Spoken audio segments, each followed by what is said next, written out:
Good morning, everyone. I'm Kimberly Charrington, and on behalf of the National Institute for Deterrence Studies, or NIDS, it's my pleasure to welcome you to today's seminar, Nuclear Testing Explained, History, Risks, and the Road Ahead.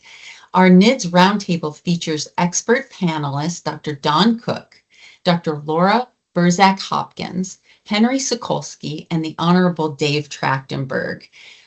Some of our favorites today, for a discussion on how nuclear testing has shaped global deterrence, diplomacy, and public safety.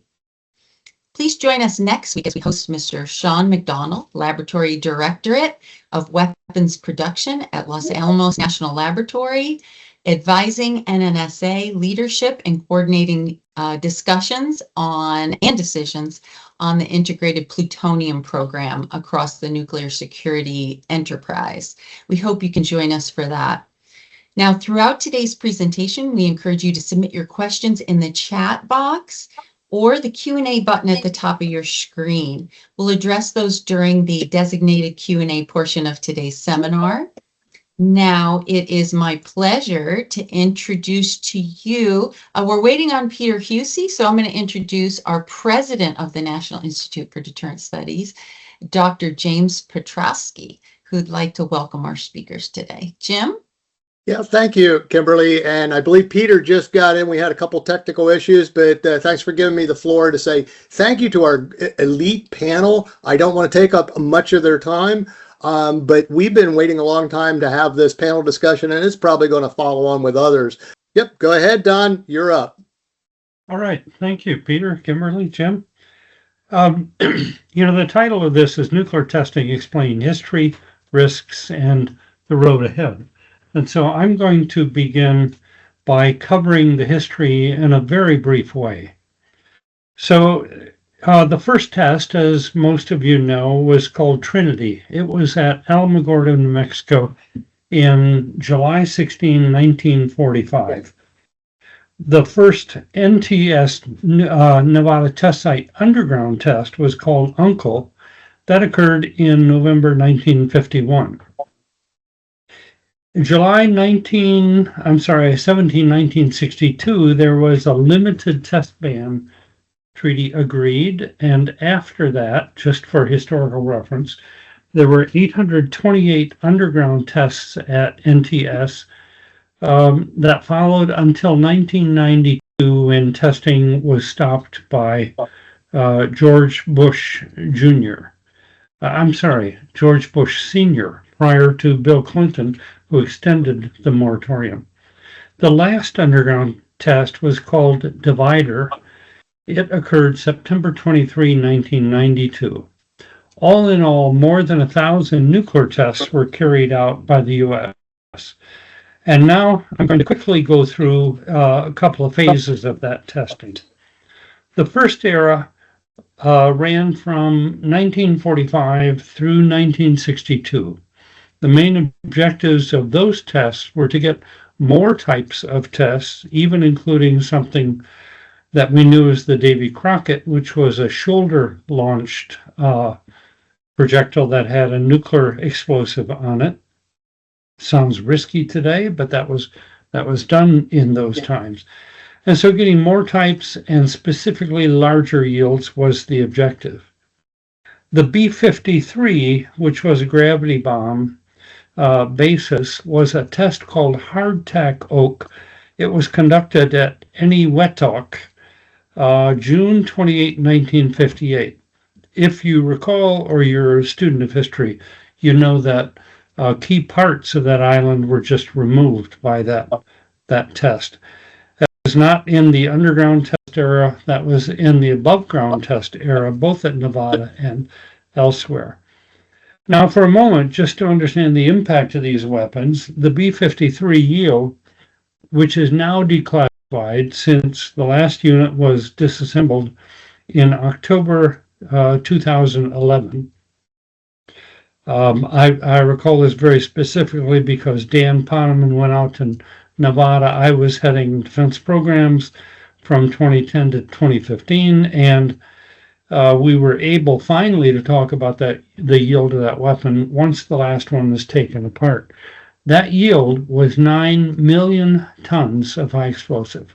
Now, for reference, Hiroshima, about 20 kilotons, Nagasaki, a bit over 20 kilotons, but not much. And so the yield of the B-53, if I did the correction, is like 450 times that. Did I get that right?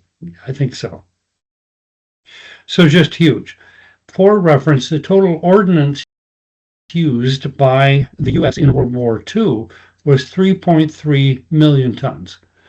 And so now when you think about both the history and the future of nuclear weapons, I'm asking you to recall that in a single weapon, and we had hundreds of them, the yield exceeded 3 times the explosive ordnance of all the bombs used by the U.S. in World War II. That's a historical point, and that was the point at which the peak yield of the first era, running from 45 to 62, was achieved. Second era, I'll say, ran from 1963 to 1992, and in that era, the main objectives were to reduce the size and the weight for missile deployment. As we look around other nations of the world, they may be in that phase to achieve the capability to launch system intercontinentally.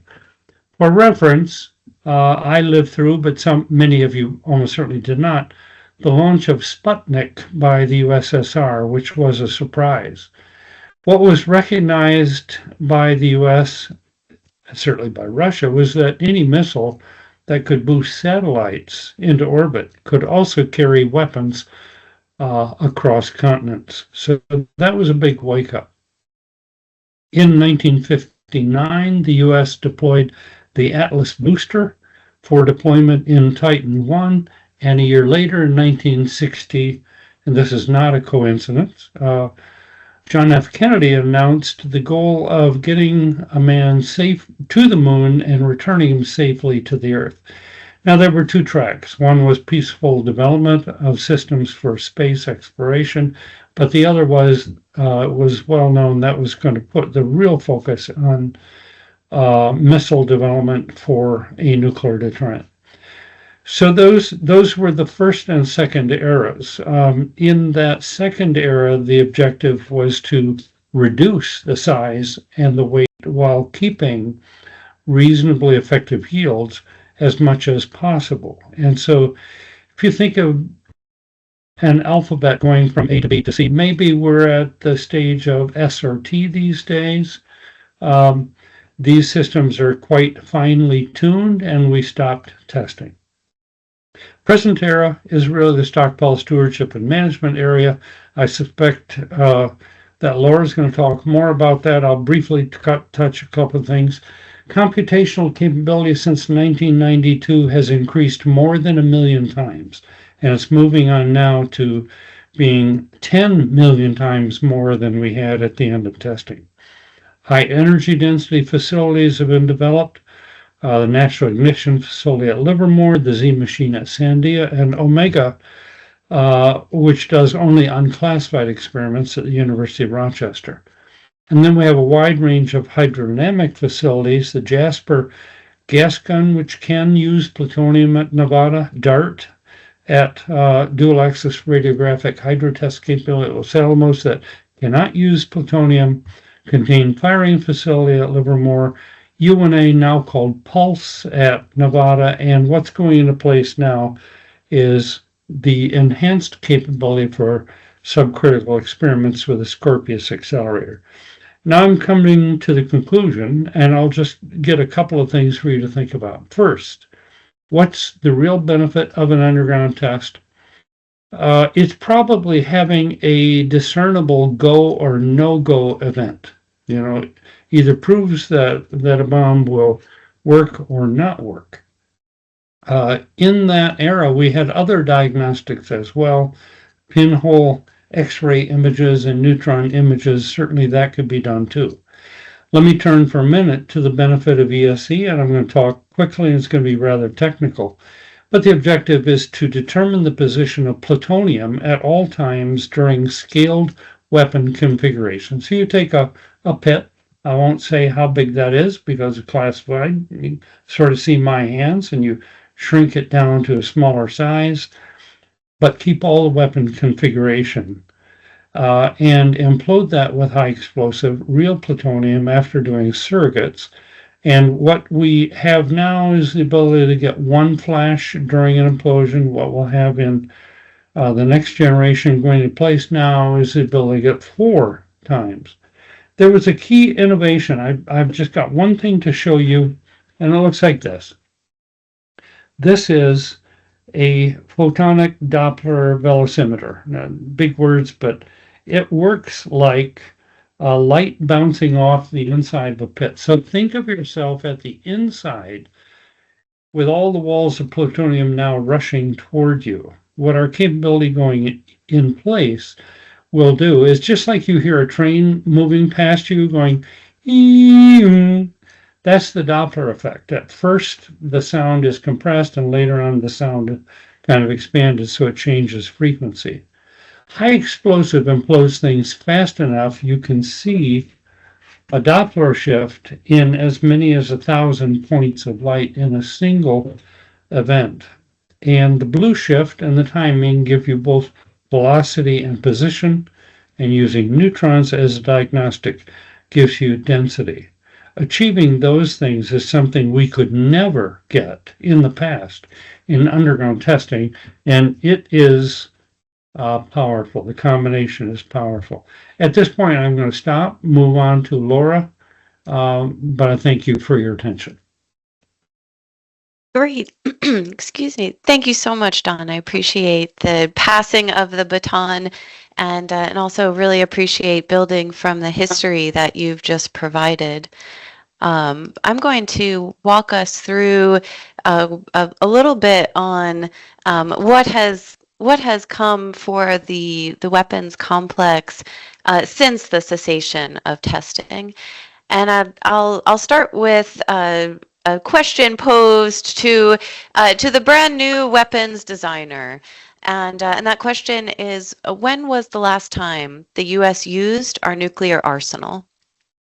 And the answer, which often catches people by surprise, is that we use the U.S. nuclear arsenal every day.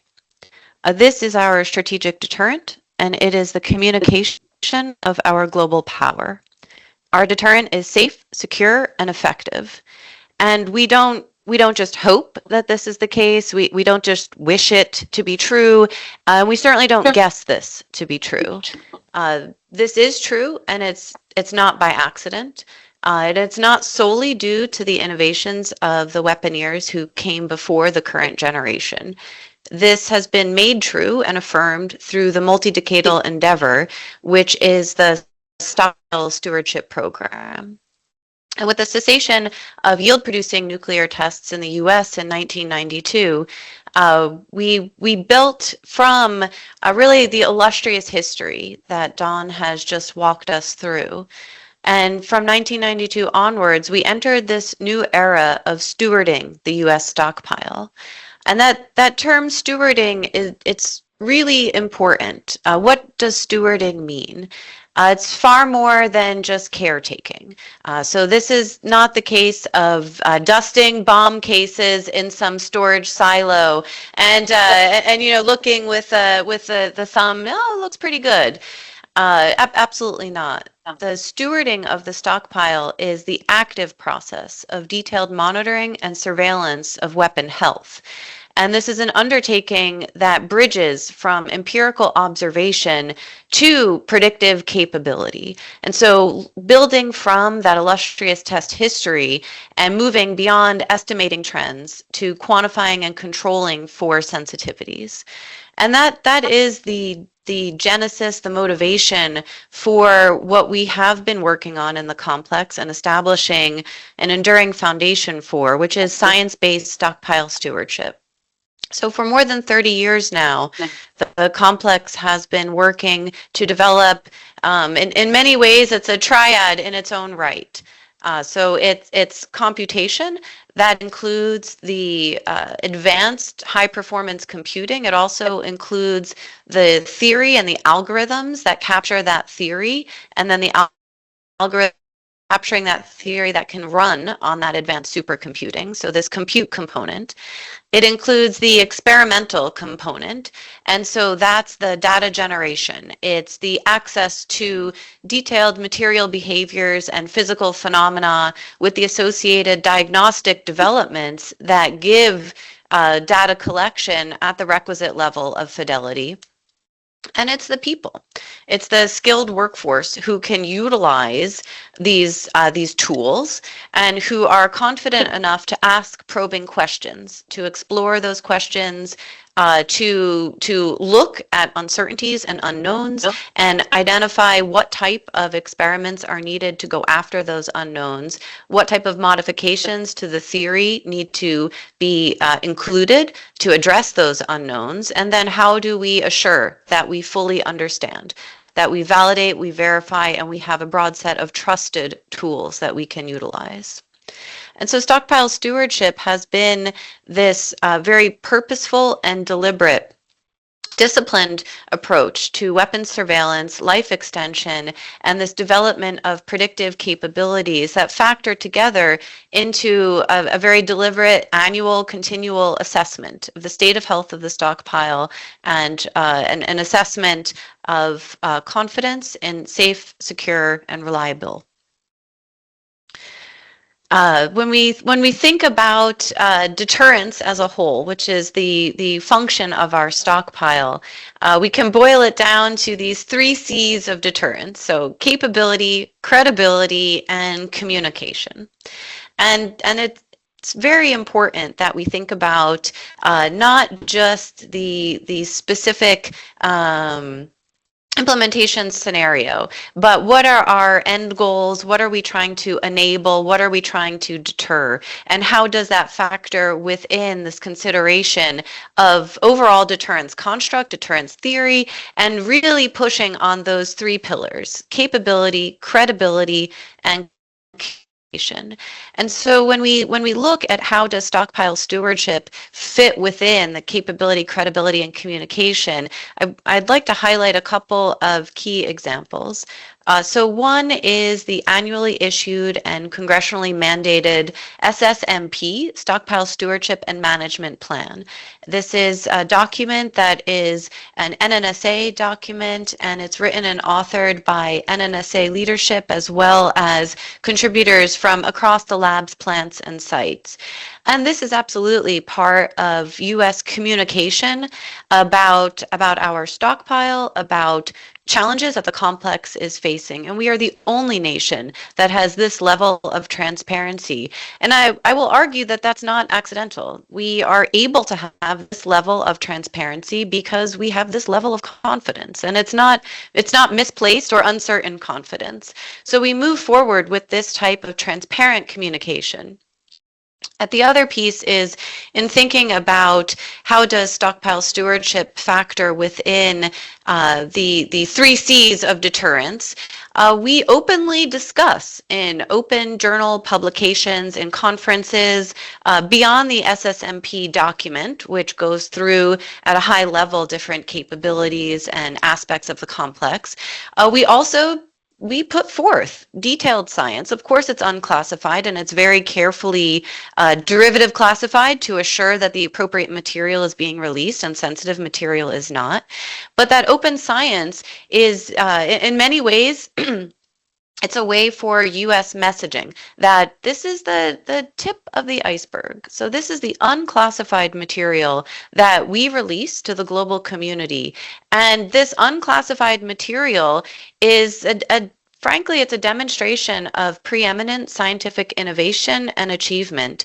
And it's a demonstration of U.S. technical prowess, the tip of the iceberg, in the sense that this is what we talk about openly. And you know that there's the bulk of the iceberg below the waterline. And so this is the open science that we speak to. And the message is clear that there's an extensive quantity, the bulk of the science, below the waterline that we don't speak to. So these 3 C's of deterrence, capability, credibility, communication, it factors into how we think about what the scientific capabilities are being developed and how are we communicating them. And thinking about moving forward, so stockpile stewardship has been this established capability for more than 30 years now. And so what comes next? The Strategic Posture Commission report that was released, I think in 2023, someone can date check me on that.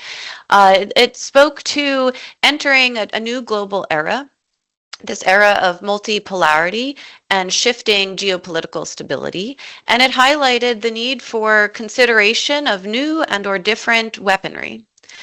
The knowledge, tools, and capabilities in the workforce that's been honed through what I'll term the first generation of stockpile stewardship are quite literally purpose-built. So established on purpose to meet the challenges of today and also be ready to meet the challenges of tomorrow. And those same tools, knowledge, capabilities, people are positioned to address this changing demand and to enter into what we could consider SSP 2.0, Stockpile Stewardship Program, second generation. And we need to ask ourselves, what role do nuclear weapons play in this changing environment? And that factors into, what is our theory of victory? What does success look like? Does the historical view of targets to hold at risk and then the accompanying weapon number and associated yields, in many ways that starts to feel less applicable in today's world, in today's deterrence strategy of non-kinetic types of adversarial advances, as well as evolution of modern weapons themselves, with high precision weapons and with other forms of yield and destructive capability. And so in thinking about nuclear testing in this current environment, I find it very important to separate the scientific justification from any type of policy justification. So I've walked through a lengthy description of the capabilities of science-based stockpile stewardship, and in thinking about any scientific justification for testing, it's important to look at that cost-benefit analysis, including the associated opportunity costs. So without doubt, the yield-producing tests that Don walked us through provided extensive value at the time and frankly continue to provide an incredible foundation that only the US and Russia can leverage. And so that is a unique point for us, for the confidence in our capabilities and confidence in our stockpile, that the incremental knowledge that we, the US, would gain would likely pale in comparison to the learning opportunity that would be afforded to other nations. And that's the concern, that breaking the current moratorium, this is a concern, the opportunity cost, that if the US were to break this current global moratorium, it is not unlikely that other nations would consider pursuing the same. That is likely destabilizing, certainly has environmental and societal risks. Overall, reducing the taboo on implementation through creating craters may also raise the likelihood, the comfort level with actual state implementation in a kinetic interaction. And the incremental knowledge, again, that the U.S. would gain, it is an open question on how do we compare that with the potential leaps and bounds that another nation with a less robust existing test history could look to. There's also the financial burden of testing. It's quite high.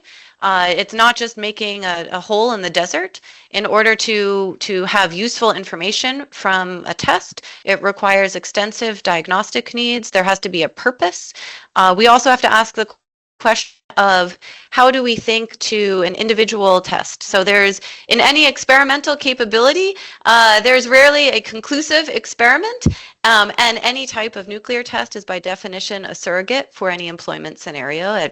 We're not using a delivery vehicle, etc. So it becomes a slippery slope on moving from one test inconclusive to a single test to a series of tests to a multiple multiple theories, and that financial burden can be a stranglehold on how we think about developing integrated capabilities, and it doesn't provide us with something that we build upon. As fascinating as overlooking the Sedan crater is at the Nevada test site, I have not come across anyone who would identify this as some type of enduring infrastructure that we can build from and expand. So I'll conclude on a note which is pushing on distinguishing between a stratagem for deterrence, comprising tactical, individual, responsive components that we seek to force other states or adversaries into a cost-benefit calculus and decision-making, versus a global strategy of deterrence, where we're considering an integration of capabilities and employment options across timelines, and the purpose, protecting our homeland, our allies, and our global priorities. And so we sit here at this challenging moment in time and potentially at the cusp of a new world order. So it's critically important that we think about our history, what we have established, how do we leverage that for enduring success into the future, and how do we build from here. So with that, I'll pause. I look forward to discussion, and I'll happily turn the microphone over to my colleague Dave Trachtenberg. Yes, thank you, Laura. I want to thank Peter Husey and NIDS for the invitation to participate in this roundtable discussion. I also want to thank my distinguished colleagues on the panel for their perspectives. They have much greater technical knowledge than I do. I'm just a policy wonk, and I'm no expert on the technical aspects of stockpile stewardship, but I'd like to make three brief observations. First, I have no doubt that we have gained tremendous knowledge from the stockpile stewardship program. However, I would suggest that acknowledging its historical and contemporary value may actually be sort of focusing on the wrong issue here. The relevant question, in my opinion, is whether the United States should continue to abide by the nuclear testing moratorium and rely exclusively on stockpile stewardship to ensure the U.S. deterrent remains reliable and credible now and into the future. Now, I don't doubt the remarkable modeling and simulation capabilities of our stockpile stewardship enterprise, but I do question whether such substitutes for explosive testing can guarantee the reliability and credibility of our nuclear deterrent and extended deterrent in perpetuity under the existing test moratorium. My own view is that such a course is increasingly risky and that there is a deterrence value in resuming nuclear testing, but perhaps that's a broader discussion for another day. Nevertheless, my second observation from a policy perspective is that many of the arguments in favor of continued exclusive reliance on stockpile stewardship are flawed. For example, the notion that U.S. testing will open the floodgates to testing by others, including Russia and China, and that those states have more to gain from a resumption of nuclear testing than the United States, assumes that others will inexorably follow the U.S. lead. In other words, if we test, both Russia and China will too, and a new arms race will follow, or so the argument goes. In reality, the notion of a U.S.-driven action-reaction arms race dynamic is false, as a National Institute study several years ago demonstrated. Look, states act in their own interests, based on their own threat perceptions, security considerations, and strategic goals and objectives. They do not simply parrot U.S. actions. Moreover, the corollary argument that U.S. restraint is a necessary prerequisite to engender adversary restraint is similarly flawed in my view. In the U.S. government's opinion, China and Russia have not refrained from nuclear testing, even though the United States hasn't conducted an explosive nuclear test in more than 3 decades. So the U.S. government has confirmed that American restraint has not resulted in similar restraint on the part of America's nuclear adversaries. In that respect, Russia and China have presumably already gained at least some additional knowledge where the United States has not. But more importantly, perhaps most importantly, in my mind, is my third observation. And it's one that rarely, if ever, gets discussed in this context, and that deals with the road ahead. The world we face today is arguably more dangerous than ever, with both America's major nuclear adversaries building, deploying, and threatening to use nuclear weapons in support of their own strategic goals and objectives. The nuclear modernization programs of both Russia and China are extensive. Over the past few years, Russia has modernized virtually its entire nuclear triad and developed a range of new, more exotic nuclear weapons. China is apparently no longer content with a second-rate nuclear arsenal and is building out its own nuclear triad, greatly expanding its strategic and non-strategic nuclear missile forces. And based on recent published reports, China's nuclear tests are intended to completely transform its nuclear arsenal into the world's most technologically advanced. This raises the issue of whether the United States needs to augment its own nuclear arsenal with additional capabilities, and if so, can those new capabilities be developed and deployed and serve as credible deterrents without nuclear testing? As my colleague Keith Payne has noted, the question of testing is not only about whether the existing nuclear stockpile is safe, reliable, and effective, but about what nuclear capabilities are needed for the future to deter and hedge against emerging threats, and what are the implications for testing. As the Bipartisan Strategic Posture Commission acknowledged, the current nuclear modernization program of record was initiated in the Obama administration, when the threat environment was much more benign than it is today. If we need to augment our own nuclear capabilities to strengthen deterrence against growing nuclear threats from major adversaries like Russia and China, either independently or working together in concert, then I believe a sensible argument can be made in favor of a resumption of nuclear testing.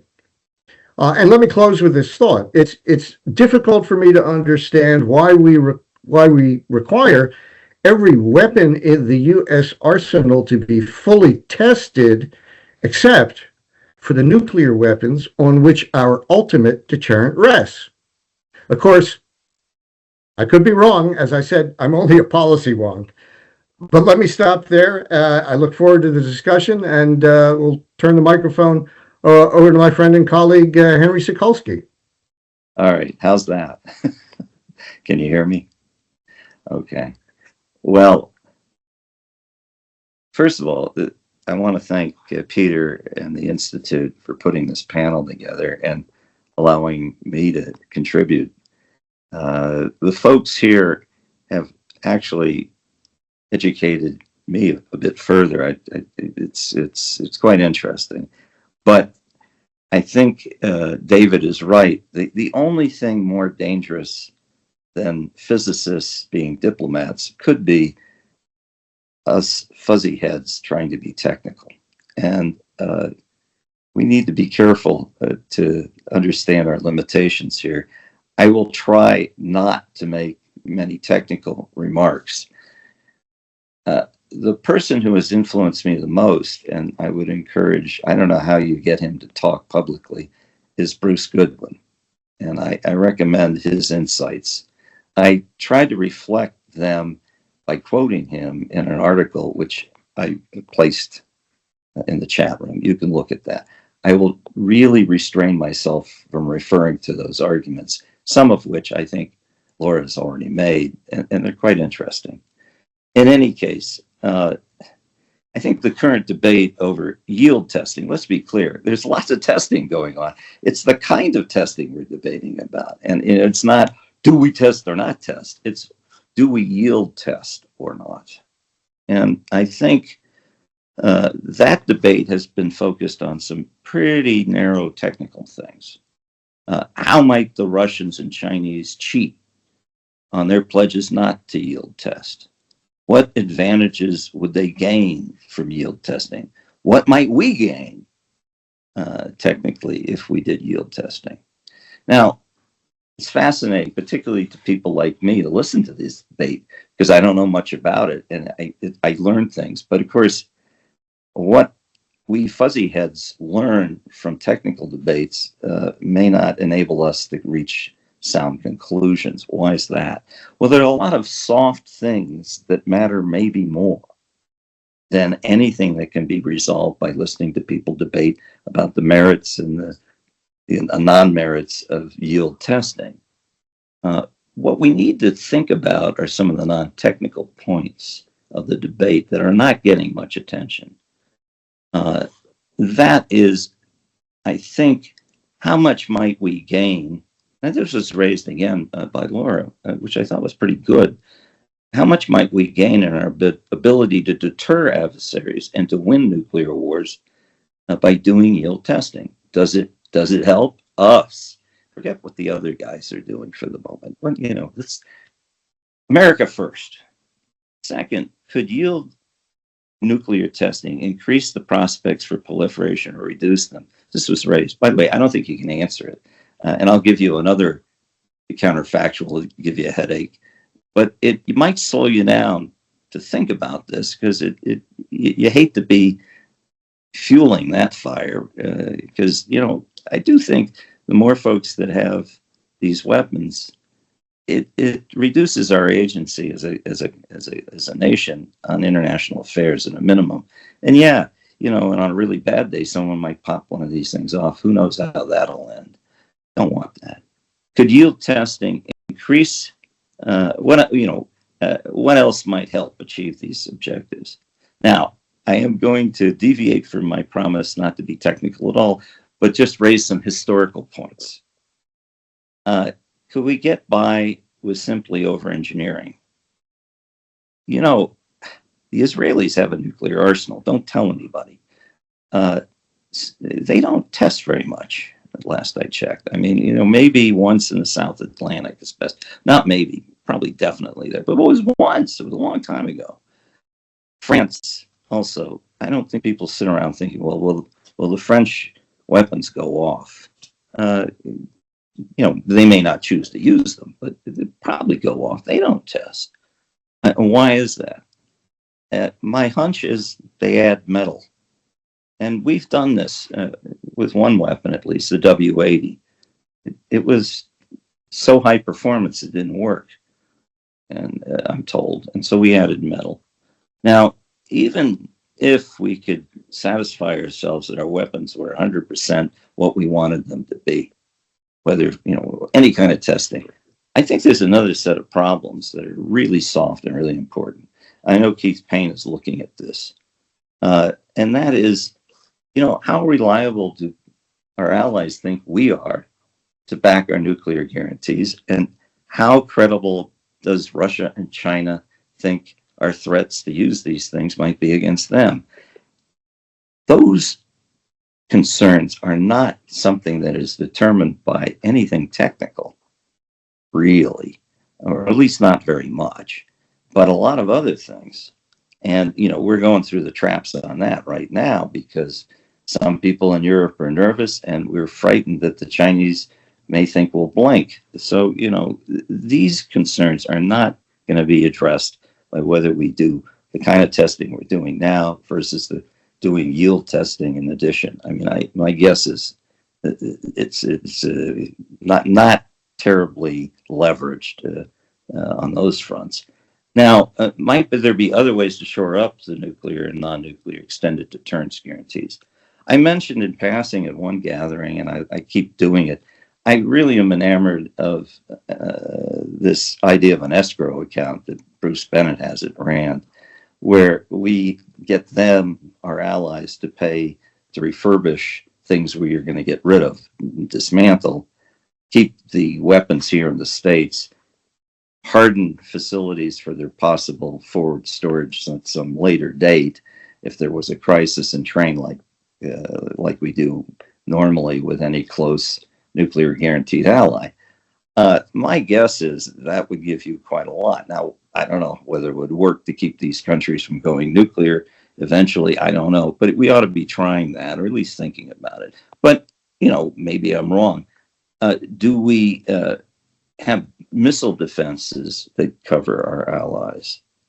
Are they good enough?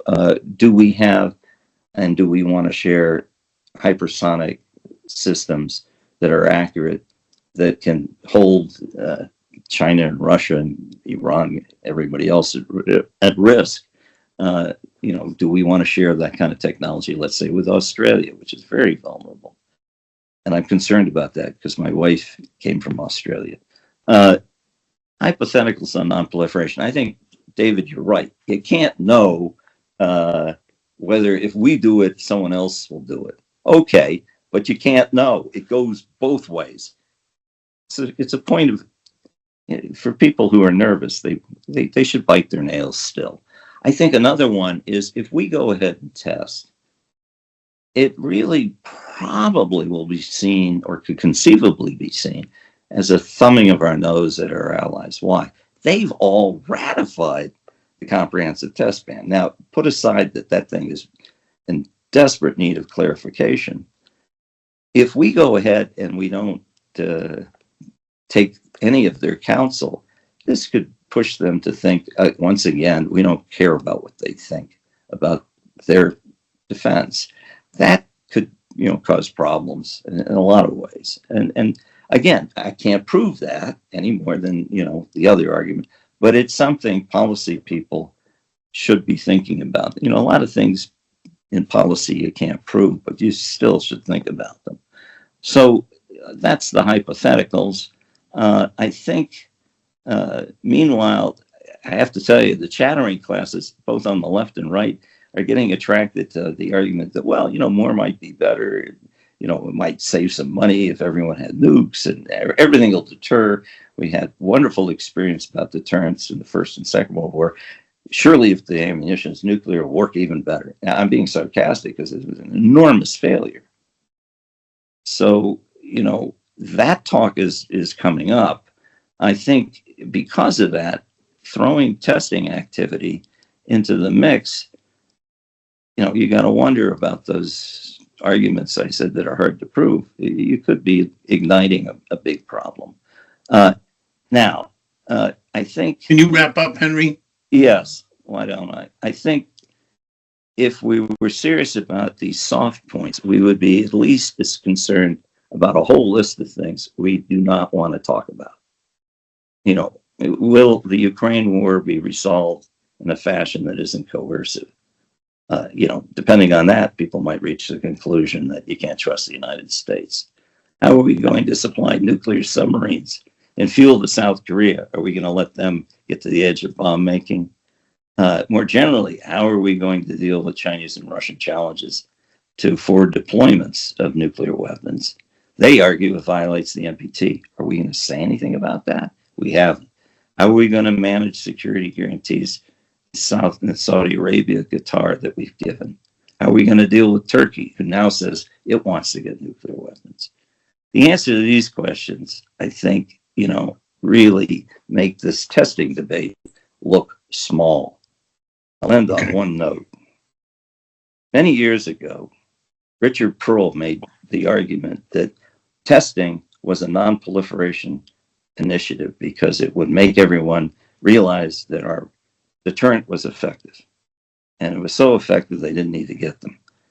Frederick Clay was in the room. His eyes rolled, and Richard had to defer to Fred. And Fred said, of all the uncertainties that policy and military planners would have if we shot one of these things, the exact yield would probably not be on their top 5 list, but somewhere closer to 50 to 100. I think he had a point there, and we need to think about that. Okay. Thank you, Henry. I have a question for Laura and David. I'm going to have to combine because I've got about 20 questions that are in the chat, but I'm going to just arbitrarily. It's a combination. Chris Yaw has said that the Chinese engaged in a small test. Go back to 1999 in Yeltsin's decree, build small yield, very usable battlefield nuclear weapons, which my belief is what Putin has been doing. Given what the Chinese did, the question is, is what they're gaining is, in fact, the ability to develop battlefield weapons? And would restraint on our part, saying we're not going there, give us a disadvantage given what they're doing, or is it going to help us? And Laura, why don't you take that? We got about 11 minutes left now. Sorry about the time, but we'll send all these questions to you guys anyway, and you can, on your leisure, answer them however you may want, and we could post those as well. But Laura, go ahead. Sure. Thank you for the question. So a couple of initial thoughts. One is pulling the thread on Henry's closing comment that in thinking about employment scenarios and the different uncertainties that impact the uncertainty in the outcome, yield is likely rather low on the list in terms of concerns over the resulting uncertainties. So from that perspective, there are a huge number of ways that the U.S. already engages in development and confidence building measures for our weaponry and our delivery vehicles. So from what China may be learning, from Russia attempted to learn, the U.S. has not been sitting and dusting bomb cases. The U.S. has been developing delivery vehicles and accuracy and many of the other enabling components for really affecting the desired outcome in that type of employment scenario. The other piece that I'll make reference to in terms of thinking about the more narrow issue on what yield producing testing enable versus not, when we are thinking about exploring quantum computing, we are not pursuing resurrecting UNIVAC to do that. And so I think really thinking about bringing modern capabilities to modern challenges is where it's very effective to point, as opposed to looking back to our history and resurrecting aspects. So let's look ahead. Thanks, Laura. And build on the modern capability. David? Yeah, very briefly, Peter, let me just say, I think only the Chinese leadership understands the rationale behind what it is they're doing and why they're doing it. And now, the Chinese do have an extensive nuclear modernization program underway. If you buy the reports from the U.S. government, the statements of Chris Yaw and others, the Chinese have been conducting the kinds of nuclear testing that presumably support the programs, their own modernization programs that they're going forward with. Does this put the United States at a disadvantage? I would argue that continued U.S. restraint, while U.S. major adversaries are proceeding along the lines in which they're proceeding, does potentially put the United States at a greater advantage because it also affects the perceptions of allies as well, to whom we extend our nuclear umbrella, our extended deterrent in terms of the reliability of the United States.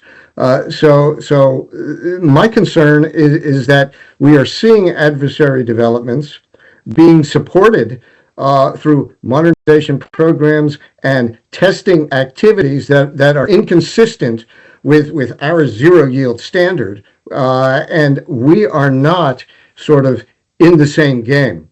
And the perception of us not being in the same game, I believe, runs a risk of lowering the credibility of our deterrent threats. So I do see that as an asymmetric challenge. Dave, let me ask you. My understanding is just one test is hundreds of millions, if not $1 billion by now.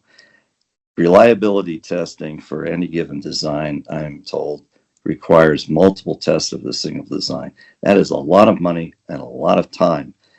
If we put out more weapons, as we are proposing to do, weapons designs, without that, that wouldn't be enough, number one. The next question, and I'll stop, is I think the problem of verifying decoupling is really challenging.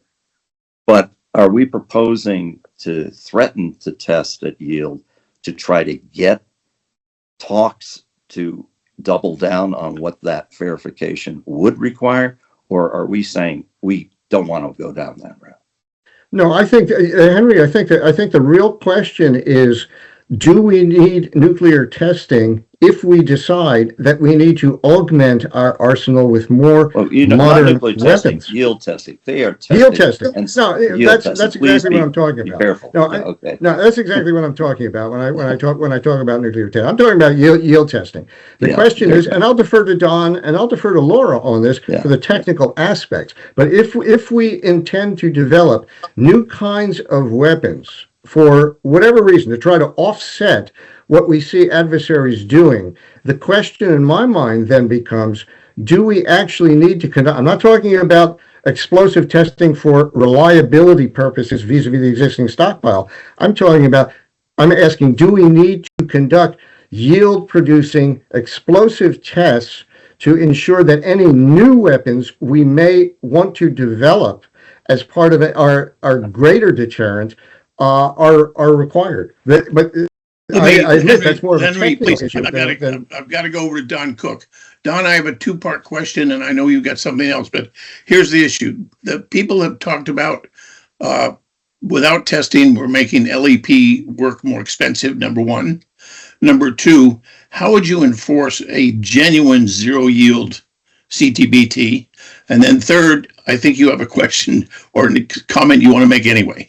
So if you could address those two issues, and again, we're down to 5 minutes. Yeah, I'll be quick. I want to address and provide some more information to the audience, really. So the first point is, I will say having a verifiable zero yield testing, in my opinion, I'm a technocrat, not a political person, is pretty much impossible. I think that we can verify maybe down to a fraction of a kiloton. I'll be careful not to express that fraction, but I will say again, I headed the atomic weapons establishment as the director for 4 years when the North Koreans were testing, and there is a worldwide capability that is really fantastic. And so, but verifying below some level is really, really difficult. So for policy people, we might begin thinking, what's the benefit of hydronuclears, where one does an actual test with a full-size pit or primary, but only the technical jargon is tickles the dragon. And this is where technical debate ought to be had. I alluded to that at the beginning, saying what the capability of testing might be at a very low level and what the ability of non-yield producing testing, as Henry said quite accurately, is. Now, I want to address quickly another thing. Let's see, the yield was talked about, lots of discussion of modernization in China and Russia developing low yield systems.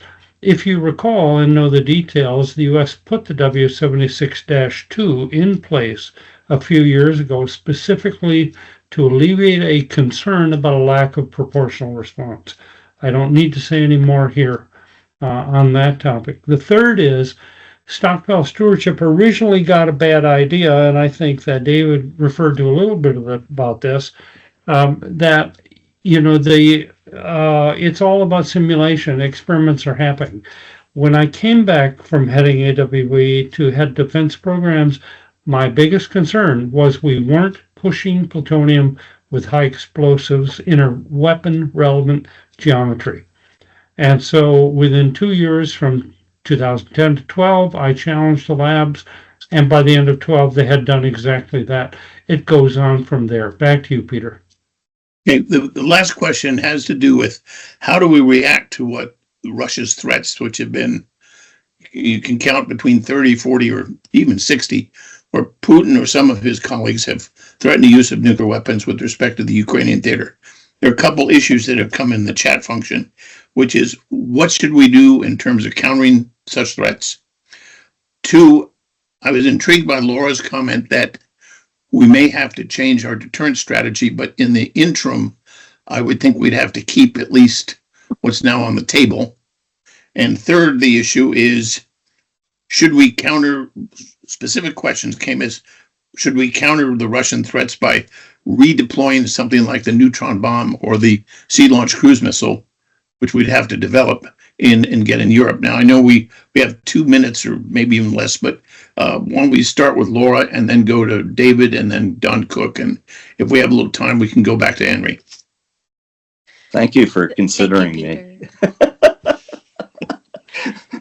I really appreciate this discussion because these are critical issues that really a deep thought is required in order to disentangle the competing concerns and priorities and really look toward what is our theory of victory, and victory described in a set of different ways. What is our end goal, and what steps do we need to take in order to get to that end goal? So when we think very tactical and granular, we are likely to miss the forest for these trees. So one point that I wanted to make, which is, sorry, Peter, only peripherally related to your actual question, is just that I don't want to miss the opportunity to note we cannot undervalue the strength and messaging that the adversary may need to resort to yield testing due to their low confidence in their capabilities and to their limited ability to design and to explore parameter space. We in the U.S. do not suffer from that limitation. So I want to make that point there. I think the important question is that Peter actually did ask is to disentangle what do we need the integrated deterrent structure to look like, both today, tomorrow, and into the future? And then what are the associated test and modernization capabilities that we need to bring to bear for that? And I think absent that clear direction, vision, and path, we're flying a little bit blind in terms of assessing a test or not. Don or David, either one. I'll go quickly, Peter. Another fact, with 1,000 nuclear tests, by my opinion, knowing the details, we have roughly a stockpile of 300 designs. I don't see a need for underground testing to develop new designs at this point. Most people who don't have access to the record don't know how many different designs we tested. And even if you want to derate what I say, then we have more than 100 designs. So to a very good point that Henry made about, you can add more metal. I said at the very beginning, we were kind of, if you think of the alphabet up to the S or T range, very high yield, very low weight. We can go back to R, Q, P, and we have a whole set of things we can do of already tested designs should we choose to put them in the stockpile. And we do not have any treaty at all that prevents us from putting previously fully tested designs into the stockpile. That's the point. I think we have in mind there what we need to deal with Russia or China. My principal concern remains, do we understand everything in that whole set of 1,000 tests? There are still a few, but very few uncertainties in the primary physics model. That's what we're going to get from Nevada with the subcritical testing, pushing plutonium with high explosive, not producing yield, but determining exactly where it is, how fast it's moving, and its density. That's it for me. David? Yeah, Peter, real quickly, I would say that, look, deterrence is more than just the technical aspects here. It's the technical aspects, and it's also the policy/political small p aspects as well. Whether deterrence works effectively or reliably or not is really in the mind of the deterree, not the deterror. Okay, so unless you can get into the mind of an adversary or an opponent and understand what's motivating their behavior and what red lines they have, we have to make political judgments. We have to make policy judgments. The technology may assist us for that, but ultimately we have to rely on subjective policy judgments based on the best information that we have at our disposal. So the short answer to your question in terms of deterring Russia or what have you is, in my view, it's more of a policy judgment than a technical one. I agree. I'm intrigued when Henry put out years ago a picture of a globe, and I think he had 20 nuclear powers. And he said, if you're one of the nuclear powers and someone is threatening to use a nuclear weapon, how many different problems do you have to deal with in terms of the other 19 potential nuclear aspirants and users? And it got to the point where it was like, you're going to throw up your hands and go on vacation. So, Henry, you get the last word. Last word. I'll try to be brief. We are transitioning, as was mentioned by Laura, to new generation warfare, where the emphasis on physically decimating and threatening to decimate military, industrial, and demographic capital, which was very popular in the Second World War, is not going to be the coin of the realm. It's going to be hitting nodes, disabling temporarily, if not permanently, so that you can win without physically wiping out. Now, in this transition, you're right. We need weapons, but I think from what I've heard, we have more than enough opportunities to hedge with new weapons and with the things that I've raised to allow us to make that transition. I think it's really important that you not see use before then. And I know we can't determine exactly what might prompt folks to get nuclear weapons and use them. But I would think emphasizing by testing when we don't absolutely need to, when we have so many other things we need to do, including, by the way, non-nuclear testing to make our satellites hard against nuclear effects, that sort of thing needs to get more emphasis than the syllable of this narrow debate. I hear you. I had a conversation with Governor Gilmore years ago after his commission report, and he said, we identified 32 critical nodes in the United States in our infrastructure that if even a portion of them were taken out, the United States economy would collapse. And it's interesting, before he died, Soleimani said, I know where your 32 critical nodes are. And I was amazed because obviously he'd read the Gilmore report or something about it, but he understood that. And I was just yesterday talking to some of the folks down at Barksdale at Global Strike about how critical nodes, if taken down, make our military bases inoperable. So even if the base itself is not attacked, so I concur with, in part with what Laura and Henry have talked about, is this is something we may have to think about.